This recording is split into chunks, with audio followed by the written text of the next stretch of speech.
akan menulis namamu sebagai cahaya dalam kelam bangsaku. Engkaulah nyala api di malam gulita, suaramu warni tak pernah lelah. Saat kebenaran jadi barang langka, kau lawan gelap dengan cahaya. Ini suara ibu pertiwi yang bangkit berdiri takkan dibeli. Dia yang berdiri suara hati, Indonesia belum mati.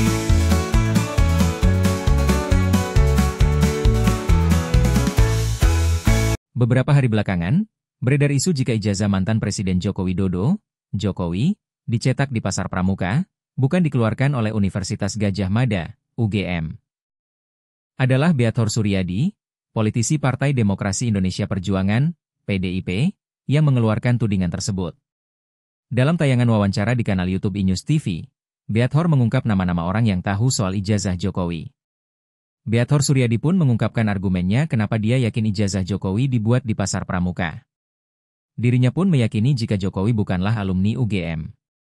Tahu itu palsu dari mana? Tahu itu buatan Pramuka dari mana? Tanya jurnalis. Dia lalu menyebutkan nama-nama orang yang terlibat dengan ijazah Jokowi. Ada satu nama yang kata Beathor adalah dalang utama pencetakan ijazah Jokowi di Pasar Pramuka. Tadi Bapak menyebutkan ini dibuat oleh tim Solo. Itu siapa? Jadi 3 orang ini, David, Anggit, dan Widodo yang mencetak ijazah ke Pasar Pramuka? Tanya jurnalis. Enggak, cuma Widodo aja, itu atas penjelasan Dhani Iskandar, tahun 2012, jawab Beathor Suryadi. Selain Widodo, kata Beathor ada satu lagi orang yang tahu soal ijazah palsu Jokowi. Sosok tersebut kata Beathor bernama Dhani Iskandar. Tadi Anda mengatakan Andi Wijayanto mengetahui kalau ini ijazah dicetak tahun 2012, benar demikian? Tanya jurnalis. Iya tapi tahu itu ijazah palsu? Tanya jurnalis lagi. Enggak tahu, yang tahu itu cuma 2 orang, yang namanya Widodo dan Dhani Iskandar, imbuh Beathor. Atas tudingan yang diurai soal isu ijazah Jokowi dicetak di Pasar Pramuka itu, sosok Beathor Suryadi jadi sorotan. Bismillahirrahmanirrahim. Assalamualaikum warahmatullahi wabarakatuh. Sahabat Dr. Tifa dimanapun Anda berada, saya akan lanjutkan ya dongeng saya yang berjudul Legenda Negeri yang Terluka. Ini part 2. Penyerahan tahta yang tak pernah diakui. Sebuah tahta yang dibangun dari pasir tidak pernah diwariskan, melainkan runtuh oleh angin zaman. Hari ini tidak ada fanfare, tidak ada parade, tidak ada rakyat yang bersorak. Hanya langit kelabu dan istana yang sepi. Karpet merah sudah digulung, lilin-lilin pemujaan telah dipadamkan. Jono Yoko berjalan menyusuri lorong istana yang kosong, dengan napas berat dan langkah terseret. Tidak ada seorang pun yang membukakan pintu lagi untuknya. Seperti bayangan, ia sendiri, tanpa mahkota, tanpa hormat, tanpa nama. Di sebuah ruang kecil, seorang lelaki berkumis menunggunya. Di meja ada selembar kertas kusut. Tanpa banyak kata, lelaki itu menyodorkan pena. Tanda tangan di sini, John, katanya singkat. Waktumu cuma 2 kali, tidak ada 3 kali. Tidak ada negosiasi, tidak ada permohonan. Ini adalah penyerahan tahta, tetapi tidak pernah disebut penyerahan. Jono Yoko gemetar, bukan karena takut, tapi karena dalam hatinya dia tahu, ia tidak pernah benar-benar memiliki kekuasaan itu. Dia hanya aktor, dan lakonnya sudah tamat. Dengan tangan kaku, ia menandatangani.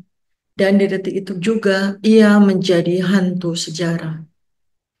Begitu surat ditandatangani, semesta berbalik. Media yang dulu mengagungkannya kini mencemooh. Para loyalis berubah menjadi algojo. Nama Jono Yoko menjadi bahan tertawaan. Semua keajaiban yang dulu membungkusnya kini terkoyak, seperti topeng badut yang dibuang ke tong sampah. Di luar istana, badai perubahan telah datang. Tetapi itu bukan perubahan yang menyelamatkan, melainkan perubahan baru untuk mengganti boneka lama dengan boneka baru. Sebuah kelahiran boneka baru sudah disiapkan. Di pabrik sunyi di pinggiran peradaban, tukang boneka kembali merakit wajah baru dengan senyum palsu dan tangan dingin di sebuah laboratorium bayangan. Sebuah ruangan yang tak pernah terekam dalam sejarah resmi. Tiga sosok bayangan duduk mengelilingi meja kaca. Lelaki berkumis, veteran konspirasi. Lelaki pengisap cerutu, ahli propaganda. Dan seorang perempuan tua berkerudung hitam, pemegang peta garis takdir. Mereka membicarakan proyek baru, sebuah boneka baru yang harus lahir sebelum badai pecah. Jono Yoko sudah usang. Citra penuh tambal sulamnya tak lagi mampu mempesona. Retakannya terlalu dalam. Mereka butuh figur baru. Bukan dari kalangan tua yang kotor, tetapi dari darah muda, dari wajah segar yang bisa dicat ulang. Seorang klon spiritual bukan sekedar biologis. Di atas meja kaca tampak foto-foto anak-anak muda pilihan. Ada yang berparas cerdas, ada yang wajahnya seperti rakyat jelata. Ada pula yang keturunan darah biru politik. Mereka dipilih bukan karena kapasitas, tetapi karena kepatuhan, kerapuhan psikologis, dan kesediaan untuk menjadi perahu kosong. Seorang boneka bukan ditentukan oleh kekuatan pikirannya, tetapi justru oleh kehampaannya. Sebuah ritual gelap dilakukan. Dalam makna metaforikal, nama baru diberikan, sejarah baru direkayasa, dan masa depan baru dituliskan. Anak muda itu, si calon boneka, dilatih untuk melupakan akar sejarahnya, mempelajari naskah palsu tentang siapa dirinya, menghafalkan cerita bohong yang akan menjadi biografi resminya. Ia diajarkan untuk menangis di depan kamera, tersenyum di hadapan rakyat, dan tertunduk di hadapan tuannya. Para penyihir media dipanggil, tugas mereka membentuk persepsi, mengaburkan kebenaran, menyulap ilusi menjadi keyakinan kolektif. Mereka menulis artikel, membuat film dokumenter, menciptakan meme viral. Anak muda kosong ini segera menjadi idola, meski belum melakukan apapun. Karismanya adalah karisma palsu, hasil fabrikasi, bukan hasil karakter yang terbentuk. Di hari pengangkatan resminya, si anak muda berdiri di podium, matanya berbinar, pakaiannya rapi, suara gemetar penuh haru palsu. Ia percaya, mungkin untuk sesaat, bahwa dirinya akan menjadi penyelamat bangsa. Padahal, ia hanyalah wayang baru di tangan dalang lama. Dan rakyat sekali lagi tersihir, sekali lagi bertepuk tangan untuk pertunjukan boneka yang sama, hanya dengan cat baru. Selanjutnya adalah pelupaan massal. Bagaimana masyarakat dilatih untuk melupakan kebenaran dan menerima kebohongan sebagai kodrat lagi dan lagi. Kata George Orwell di novelnya 1984, orang yang bisa mengendalikan masa lalu akan bisa mengendalikan masa depan.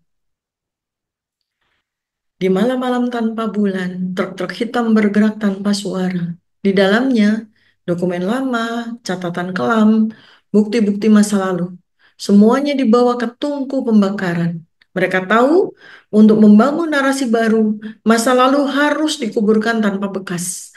Semua jejak tentang kegagalan boneka lama, semua inkonsistensi data, semua pertanyaan tentang asal-usul dihapus, dibakar, dihilangkan. Rakyat dibiarkan tanpa peta masa lalu. Di sebuah kantor propaganda yang remang, para sejarawan bayaran bekerja, menuliskan sejarah baru, menuliskan ulang biografi palsu, kronologi kebohongan, heroisme palsu. Foto-foto lama diedit, video masa lalu dimanipulasi. Kisah nyata dikubur di bawah kisah fiksi. Anak-anak di sekolah diajarkan sejarah versi baru yang lebih mudah ditelan dan membangkitkan rasa bangga palsu. Sementara itu, di layar-layar kaca rumah rakyat, serial baru, sinetron baru, berita baru diputar terus-menerus menyebarkan virus pelupa, membanjiri pikiran, mengalihkan kesadaran, menenggelamkan ingatan lama dalam lautan informasi sampah. Rakyat dibuat mabuk informasi. Berita penting dikaburkan dengan berita remeh. Isu besar dikerdilkan oleh gosip selebritas. Dan tanpa sadar, mereka perlahan lupa. Lupa skandal, lupa kegagalan, lupa siapa yang pernah menghancurkan mereka. Setelah masa pelupaan berjalan, boneka baru mulai ditanamkan di hati rakyat. Dia tampil di iklan layanan masyarakat, di festival budaya, di perayaan nasional dengan slogan sederhana. Bersama kita bangkit, anak rakyat untuk rakyat, wajah baru, harapan baru. Semua luka lama dibungkus dengan bendera optimisme palsu.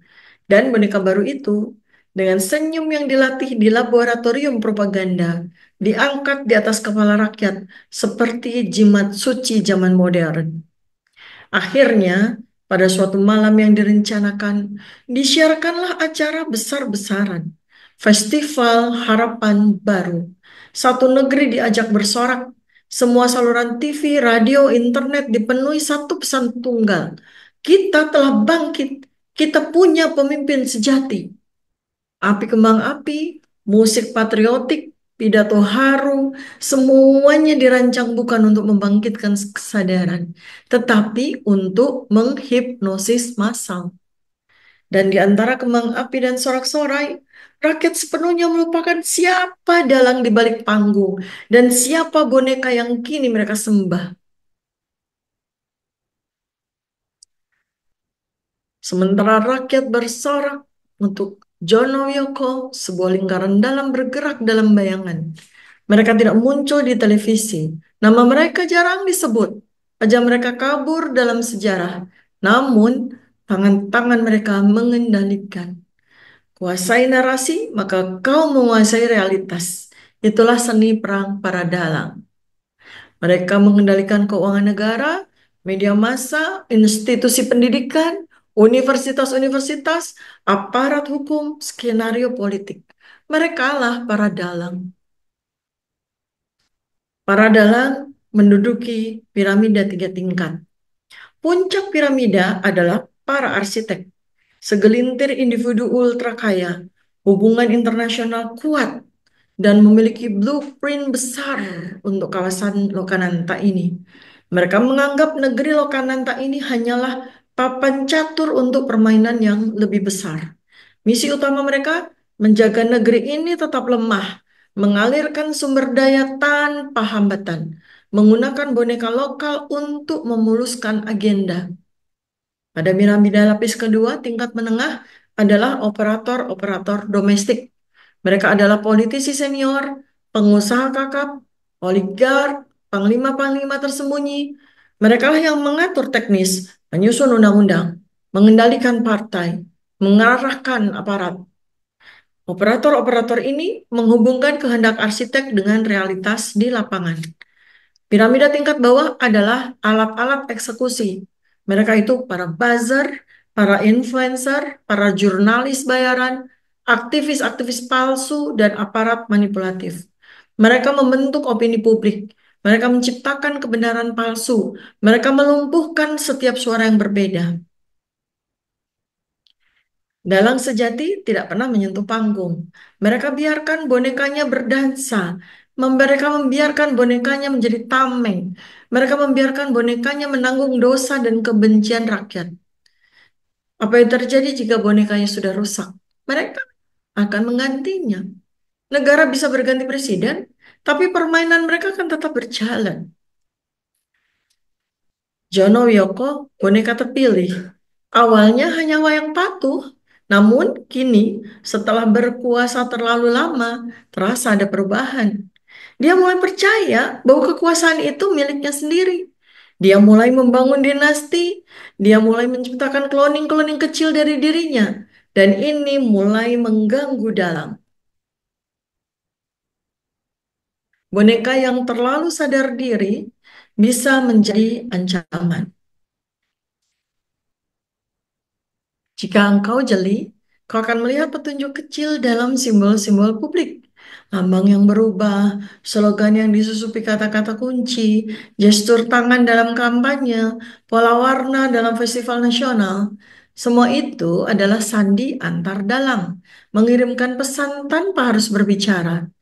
Sementara rakyat sibuk bertepuk tangan untuk sandiwara di panggung, sebuah kekuatan tak terlihat menulis bab selanjutnya.